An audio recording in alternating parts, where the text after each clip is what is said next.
Yeah, my name is Christopher Paul Crum. I'm Director of Women's and Perinatal Pathology at Brigham and Women's Hospital in Boston. And basically what I do is I'm a director of a full-service women's and perinatal pathology unit, which includes mostly diagnostic pathology, but also includes a fair amount of research into women's health.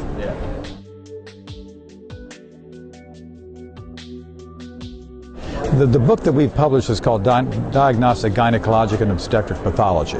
And when I conceived of doing this book, and I have outstanding co-authors, Dr. Marie Sanucci and Kenneth Lee, who have helped, who have played a very important role in this book, what we decided we wanted to do was to produce something which was a little bit different than maybe what's done traditionally in pathology texts. And this is not a dramatic difference, but I think it's an important emphasis. For example, you can write a text a number of different ways. You can write a pathology text which is very comprehensive and very descriptive and gives a lot of information, almost like an encyclopedia.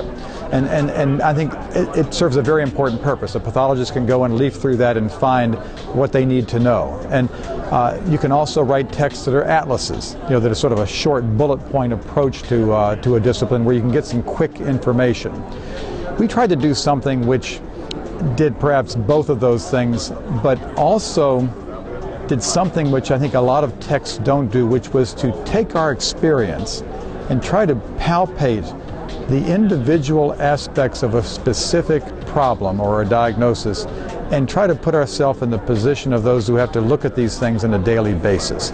I think that is one of the biggest problems many pathologists have, is you may read a book and you got 2 images in the book, and because when people write books they have a limited space and they put 2 images in the book, and there may not be a great deal of discussion about really what goes through your head when you sit down at the scope and look at these kinds of cases. So we tried to basically introduce more comprehensive information that would actually address the problem they had when they looked through the scope. So when I think of a particular thing, I would try to cover every single thing that I would anticipate would concern a practicing pathologist.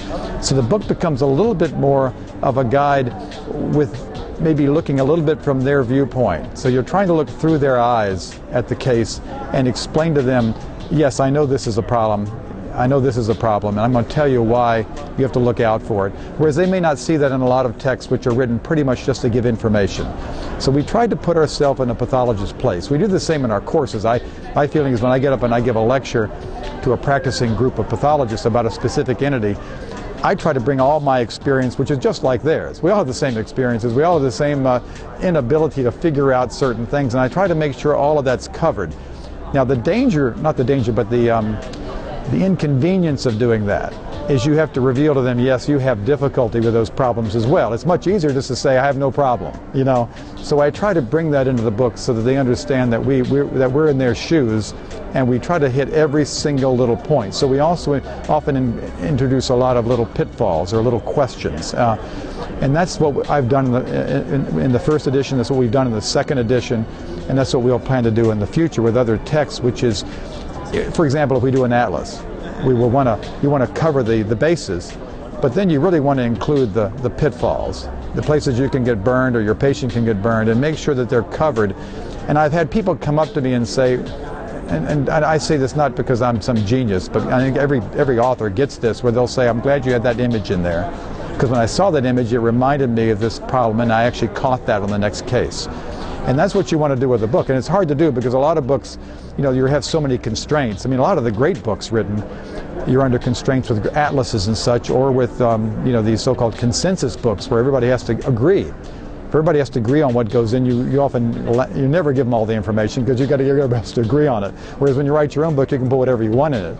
So people reading my book, our book, may look at it and say, well, that's a tough one. Why do you put that in there? But I think for those who are sitting down every day at the microscope, I think they like it.